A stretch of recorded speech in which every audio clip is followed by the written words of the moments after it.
Hey everyone, this is Disc Junkie and welcome back to Secondhand Sickness.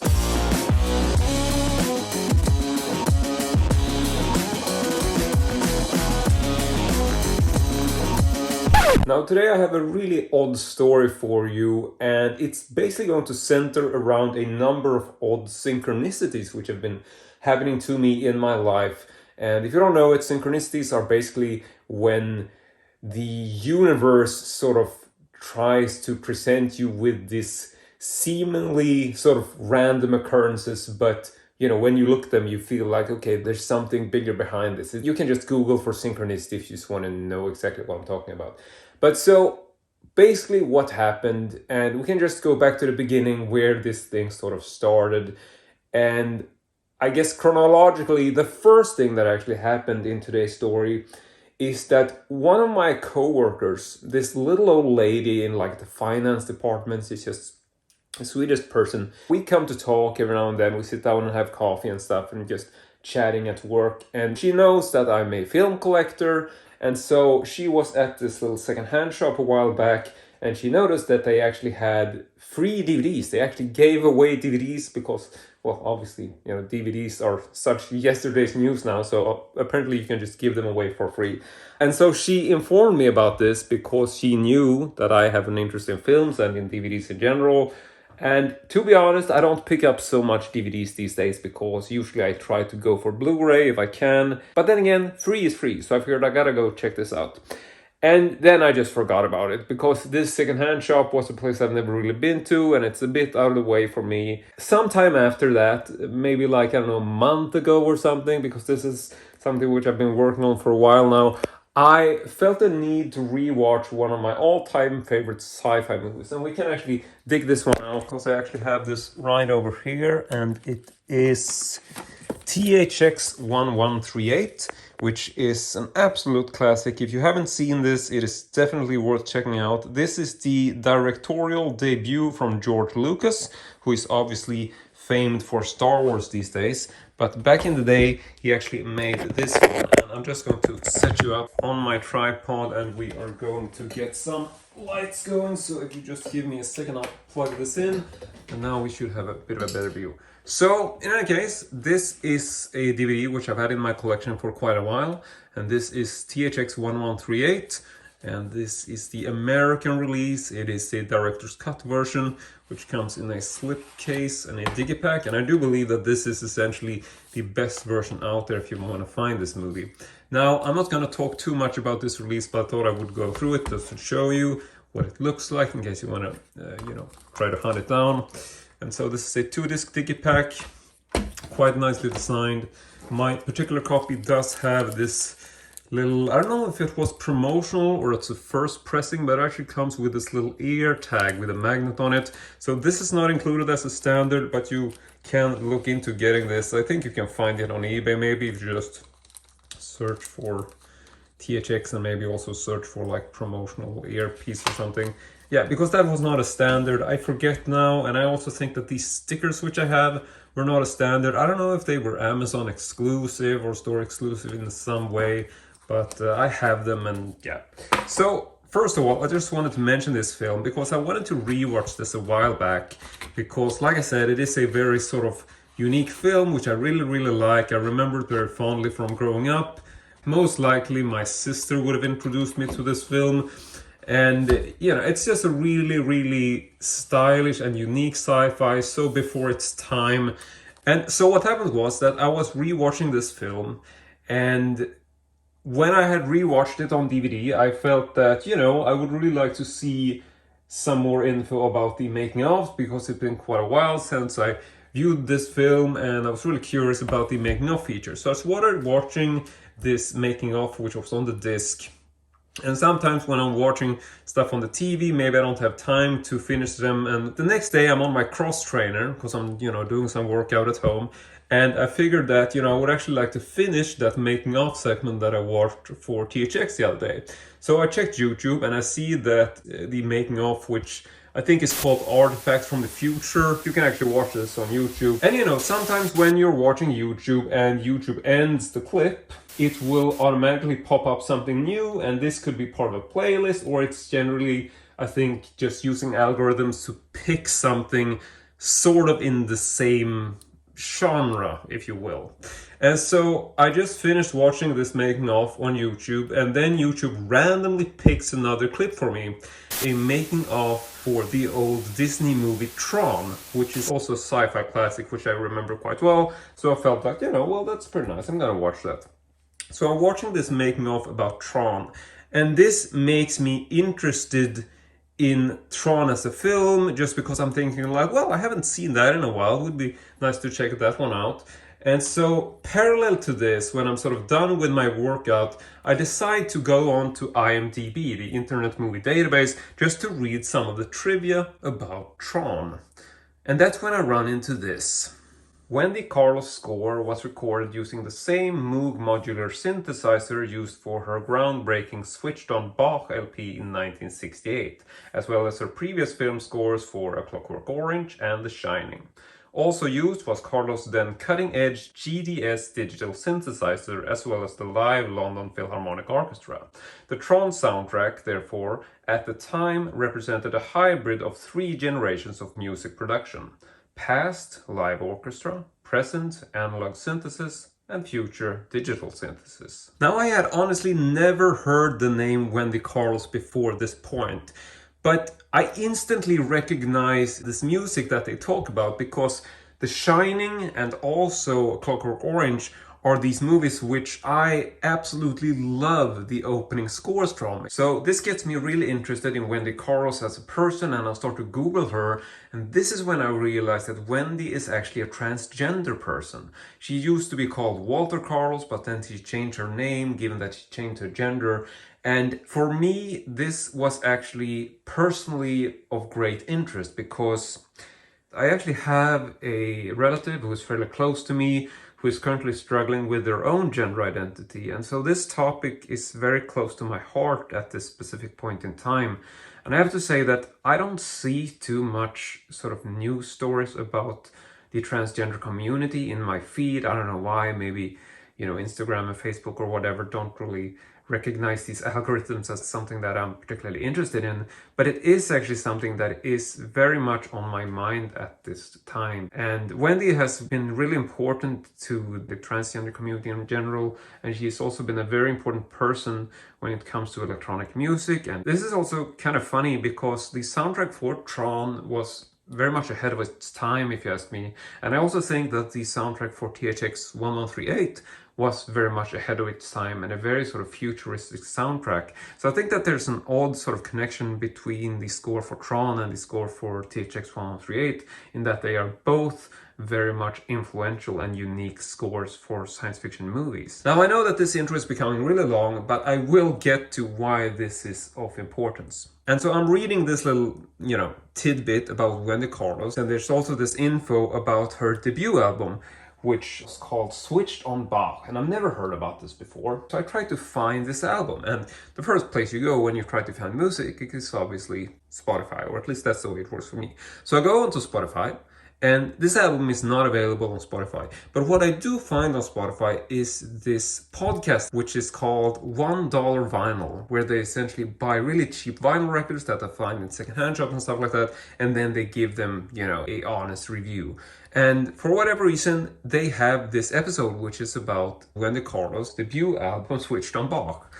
And this is really quirky and odd and interesting album, and it had a lot of sort of influence in terms of the electronic scene and the whole use of the Moog synthesizer, and it's just a really important album for music history, in my opinion. They do actually describe the cover art of this album, which I've never actually seen, because I think this all happened in a very sort of short time span, where I'm doing the workout and I'm reading the trivia on IMDb, and then the next day I'm in my car driving to work, and I figured I want to listen to this music. I check Spotify, I don't find it, but I find this podcast. So I started to listen to this podcast episode as I'm driving to work.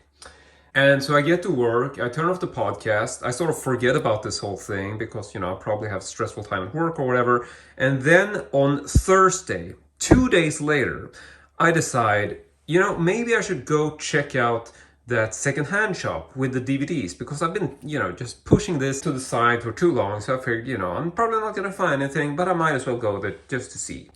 And so now I've been talking about this for 10 minutes, but now we are actually getting into the story. So I'm heading off to this little secondhand shop. And when I'm walking into this place, I'm not really seeing anything too interesting, but I do stumble upon this lamp, which is actually like a ceiling lamp, and I can actually bring this out because I did actually buy this. So this was pretty much a new in the box sort of spotlight for ceiling mounting, and I have not really made any sort of detailed video clip about this, but I'm planning to actually place this in my man cave, another part of the man cave. But this is essentially new in the box. It's basically like half price or less than it was originally, and I just saw this and felt like, you know what, this is a fairly sort of simple, not too expensive, stylish looking ceiling light. I can probably find a place for this in the man cave. So I bought this for 125 Swedish crowns. So that was basically like my first little find of the day. So next I'm continuing my little walk in this shop, and now I get to the little DVD bin, if you will. So I'm browsing through this. I'm not really finding anything too interesting, but I do actually pull out two titles. And so the first title that I found is this one, which is called Annette and the Net, the Crime on Call. It's really hard to translate, but Cops on Call or Crime on Call. And Annette is a Swedish name. So this is essentially this fairly unknown little documentary, a Swedish documentary about these two police women, and they are working in like this small town, and it's a very sort of kind of not underground, but it's a very sort of not fairly known documentary. I had never heard about this, and it's definitely not something that people are going to look at and be like, oh my god, this is like the best film ever made. But I, for one, am really into true crime, and especially Swedish true crime, and I really like sort of unknown and obscure, quirky documentaries like this. So I actually quite enjoyed this. This was completely free. I got it from the bin, so really happy about that as a find. And I'm gonna move THX out of the way for now, just to give a bit more space there. And the next one I found, which was actually a Blu-ray. This is a, fairly good condition copy of CANDYMAN, the classic horror film from Clive Barker. And I don't actually own this on Blu-ray, I believe. So, I mean, free Blu-ray, how can you pass this up? So that's the second find that I got from the second-hand shop. Or, well, the third if you count the ceiling light. And so now I checked out the DVDs, gone through the little bin, and I'm thinking like, I'm honestly not sure what else I'm going to find here. But slightly to the side of the DVD bin is the, the electronics junk section, I suppose you could call it. And I am generally a fan of sort of old technology and stuff like that, and so I figured, I might as well check it out, see if there's anything on these random shelves of technology and junk. And so I'm walking over there, and right next to the sort of electronic junk section, if we're gonna call it that, is this small section, a couple of little boxes or stacks worth of vinyl records. And I'm not even gonna glance at vinyl records because I'm not really interested in vinyl records. This is not like something I generally look at. So I'm not really flipping through anything. I just noticed that they're there. But then I suddenly raise my head and I look at the wall behind this shelf. There is Wendy Carlos' debut album, Switched on Bach. I have never seen this cover on Google. I've never seen this image at all. I've never seen this album in real life. I never even heard about this album, and then 2 days earlier. I would probably not have bought this album, but this felt like such a weird instance where the universe is just saying, you know what? Don't forget about Wendy Carlos. And I'm like, what the fuck is going on? So I obviously want to buy this record, which is on the wall, but wouldn't you know it, this album is actually just an empty cover because they're using it for display and nobody knows where the actual record is. So I'm like, okay. But I felt so surprised and sort of inspired by this. So I actually go online and I check Swedish eBay, and I think I found 1 or 2 copies of this album. So I have now bought a copy of Switched on Bach. And I bought this on vinyl simply because I thought it was so interesting that this record appeared to me on vinyl in the shop. And to be honest, I don't really have a vinyl record player.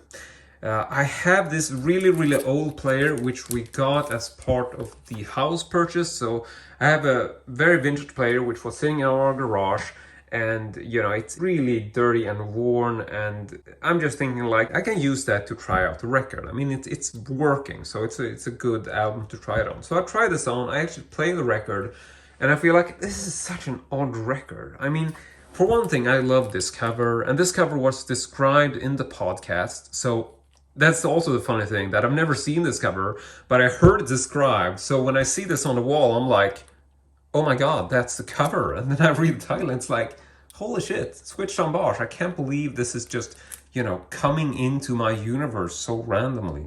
And you can Google this in case you want to know more about it, but it's essentially Wendy Carlos interpreting these classical pieces by Bach, but she's doing it through like the Moog, and it's a whole different sort of bizarre process, which I can't really explain in any good detail, but I was so inspired by this. So now I have what is essentially my first ever vinyl record. And maybe not, you know, that's not 100% true, because I do have various vinyl records in my collection, which I have purchased as sort of collectibles, like these sort of limited edition boxes for modern day soundtracks and stuff like that, which, you know, I'm a collector. I love movie stuff, and a lot of the times I might pick up a movie soundtrack just because it has this limited, unique, cool box or design or whatever.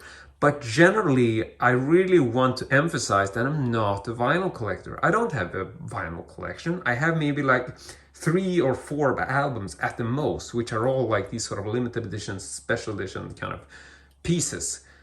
Now I have a vinyl record which I just purchased because I wanted to hear this track, because you can't find this album.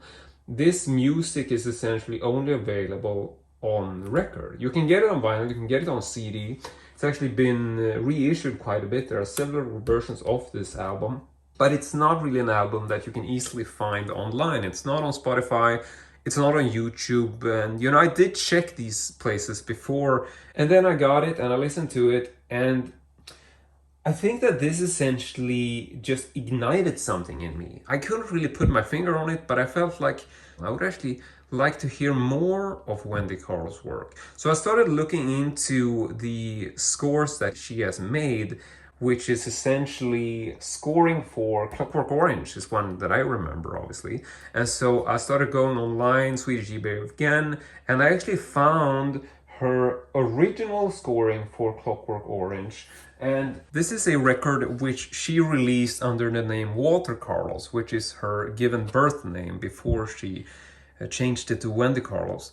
And the only reason why I decided to pick up this particular vinyl is because I absolutely love this cover design, because it is so out there and so strange and in such high contrast compared to the regular cover art for the Clockwork Orange soundtrack. And this is also very much a deliberate design, because they essentially released this, and this is the full score which Wendy made for the Clockwork Orange movie, but they ended up not using the whole thing. They basically just used a couple of tracks, but she had actually made an entire score for the film, which ended up not being used in the movie. So I really wanted to hear this in its entirety, and so I decided to pick up this on vinyl as well. So now I have 2 vinyl records from Wendy Carlos, and I'm starting to thinking like, well, this is a bit odd. Why am I buying these vinyl records all of a sudden? Is this like a new thing? And yeah, I guess this is a thing. So with these 2 records, Wendy Carlos has essentially introduced me into the world of record collecting. And this might sound like a stretch, but if I'm gonna start collecting vinyl records, I can't be playing them on this old sort of rusty machine that's been sitting in my garage and has essentially actually also been sitting next to like a welder's machine. So it's got all of these little spots on it and it's just in terrible shape. And I was actually a bit worried that this record player might actually damage my records. So I'm gonna have to get a new player. So I have actually ordered and received a brand new record player, which is the Audio-Technica AT-LP60XBT. Now this is a player which, now this is just a box, and it's actually a bit too big to fit in the frame. So sorry about that, but you know, I will leave a link for this in case you want to check it out. And I have received this. I've actually set it up in the other room, so we can just look at this briefly. This makes no sense. Let me just cut to the other room. Now in the office part of the man cave, and here is my brand new Audio-Technica AT-LP60XBT. And I have to say, I'm absolutely loving this record player. Now, the reason why I wanted to go for this one is because this comes very highly recommended from people who know vinyl records.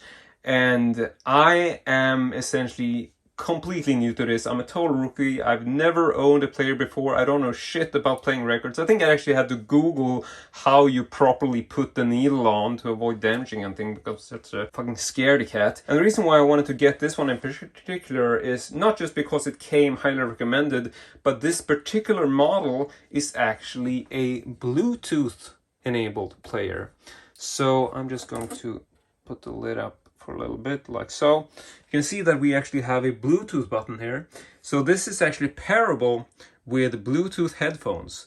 And it's a very sort of simple sort of setup. It's got a few buttons, and I mean, there are various sort of detailed reviews on this in case you want to look at this and know more about it. But I just want to mention that this is a Bluetooth player. So we can just put that down now. And then I have a pair of JABRA EVOLVE 75, like a office headset. But these are actually so good in terms of the audio quality that I actually use these for listening to music. And they are just really, really good when it comes to headsets. So I can actually pair these, because this is a Bluetooth headset. So I have paired these with my record player. So now I can essentially play records, and I have no sort of external speakers plugged into this, because, you know, I might get that eventually, but I don't have any now. And I just thought, like, you know, I'm just gonna use these with Bluetooth headphones, because, you know, I don't really care as far as, you know, people might be like, oh, that's sacrilege, but I don't really care. And honestly not sure if we can hear anything, because I'm not sure if this is...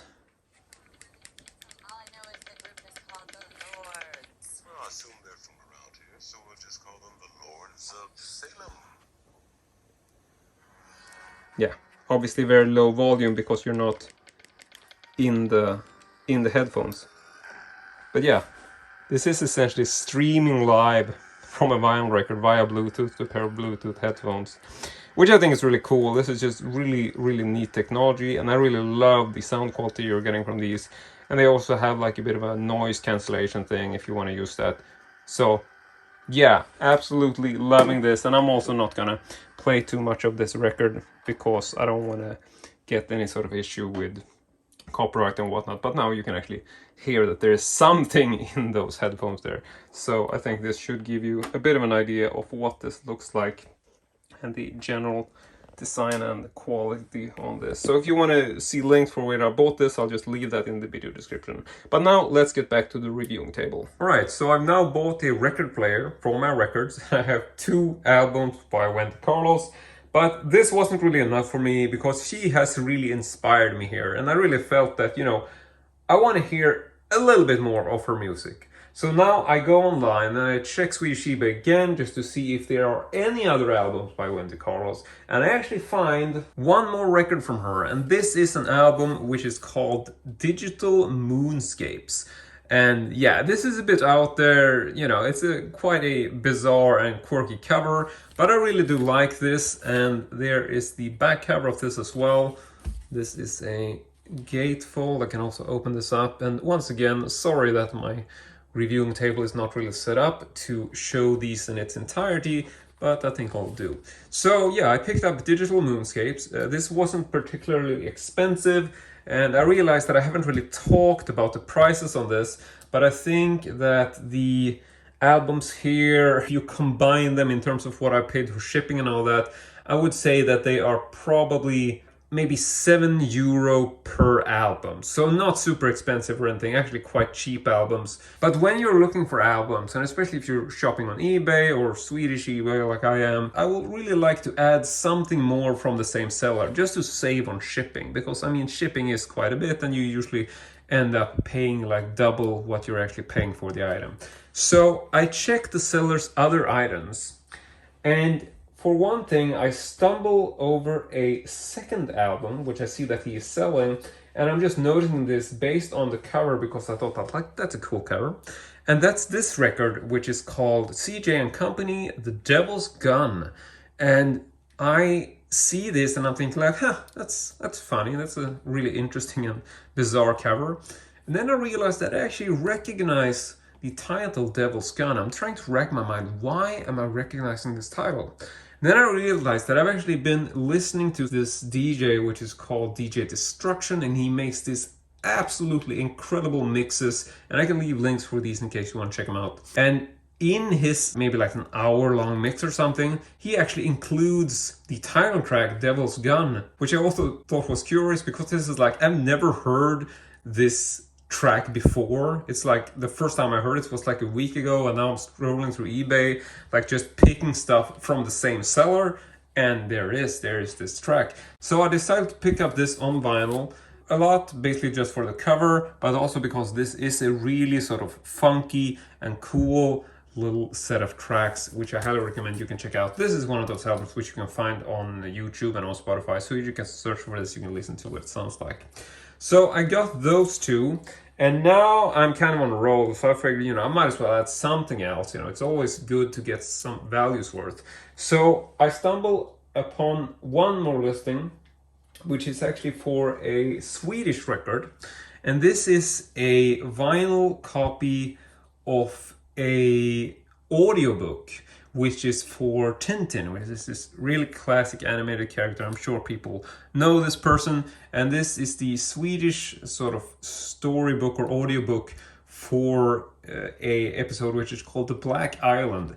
And I honestly bought this one for nostalgia reasons because I actually remember this, but I think when I heard it when in my, as a kid, I heard this on the cassette tape. I never really heard it on vinyl, and I didn't actually know that it existed on vinyl, but apparently it does. And sometimes these will go for quite a bit of money. I got this really cheap. I think I only paid like €3, and then I had to pay shipping. So I think we're talking like roughly €7 in total, pretty much same as the other ones.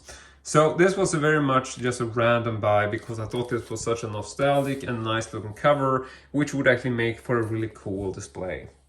And so now we have a whole bunch of stuff here on the table. So if we're just summarizing this, put these aside. I'm not gonna take too much time on this, but I really wanted to show you and talk about what we've been doing here. So let's backtrack.